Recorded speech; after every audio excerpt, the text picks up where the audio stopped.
आणि आता बातमी बच्चू कडूंच्या एका दाव्याची आहे। मंत्रालयातले अर्धे सचिव हे कमिशन घेतात असं म्हणतात बच्चू कडू। आमदार बच्चू कडू यांनी पुन्हा एकदा सरकारला एक प्रकारे घरचा आहेरच दिलाय।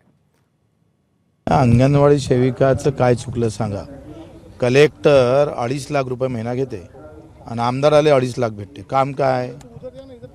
त्या मानानं अंगणवाडी सेविका किती काम करतं बिचाऱ्या। म्हणजे जे जे लहान लहान घटक आहे ना या देशात उपाशी मरतं।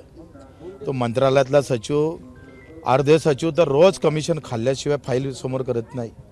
त्याला पगार भरपूर आहे हो, मंत्रालयात आहे, पण तो मंत्र्याच्या मतानं किती ऐकते मला माहित नाही। अनेक उदाहरण सांगता येईल मला। ही सिस्टीम बदलावाची वेळ आलेली आहे।